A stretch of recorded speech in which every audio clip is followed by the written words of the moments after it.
বাসা পছন্দ হয়েছে, কিন্তু এটা ভাড়া নিতে গেলে কেন মামা? একেবারে কিনে ফেললে তো পারতে। 10-15 লাখ টাকা দিয়ে বাড়ি কিনে ফেলা দিব।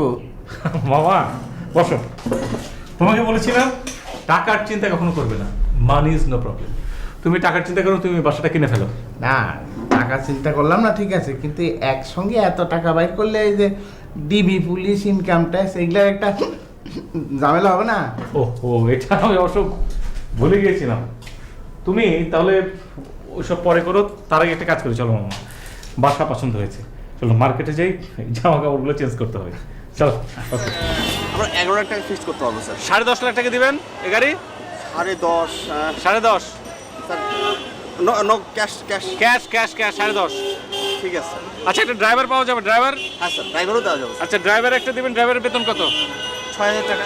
ফের বেটা, 6,000 টাকা দিয়ে কোনো ড্রাইভার চলতে পারে নাকি? এরকম পাবেন না স্যার। কে বলে এর কমে? তার বেতন হবে 12,000 টাকা। 12? সবসময় আমার সঙ্গে থাকবে। খাওয়া খাওয়া দাওয়া আমার এখানে, ড্রেস ট্রেস আমার এখানে। আপনি গাড়িটা এখনই করেন, কাজ করেন, গাড়িটা নিয়ে রেডি করেন। ঠিক আছে, আমরা একটু কাউন্টার আসি। ওকে, কাউন্টারে যাবেন। আমার কিন্তু দারুণ লাগতেছে, খুবই আরাম লাগতেছে।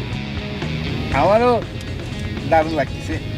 ও মা, এই যে গাড়ি হইল, বাড়ি হইল, এবার একটা মামা ব্যবসা প্রতিষ্ঠান, মানে একটা কোম্পানি খুলে বলে, কি কও? কোম্পানি?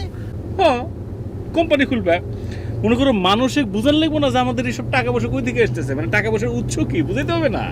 তা তো ভাবিনি। শোনো মামা, তোমার নামে তুমি একটা কোম্পানি খুলবা, ঠিক আছে? ফাইন করে রাখবা, আমারে কিছু শেয়ার দিবা। মানুষের বুঝে বুঝে মামা তো বাইকনারে শেয়ার দিতে পারে না বাবা? কিন্তু আমি হিসাব করবেন কিরম করে? হিসাবে অ্যাকাউন্টেন্ট রাখবা। ও টাকা পয়সা কোথা থেকে আসলো সেটা তুমি বলবা যে মানে ওই বিদেশ থেকে টাকা আসছে, মানে ফরেন ইনভেস্টমেন্ট, বিদেশিরা শেয়ার আমাদের হোল্ডার। হ্যাঁ শোনো, বুঝাবো যে আমারও 70% আর 30% হচ্ছে মালয়েশিয়ার একটা কোম্পানি, ঠিক আছে? এই বিষয়টা তো ভাবিনি। ও বড় সড়ো গাড়ি কিনলে ভালো হতো। এই গাড়িটা চালাতে নিয়ে এখন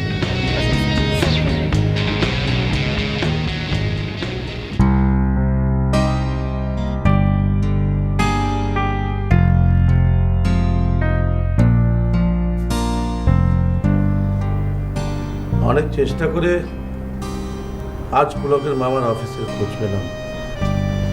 অফিসে গিয়ে শুনি মতলব আলী নাকি 1 মাস আগে চাকরি ছেড়ে চলে গেছে। কোথায় গেছে কেউ বলতে পারে না। মন খারাপ করিস না, আমি তো হাল ছাড়িনি, দেখি না কি করা যায়।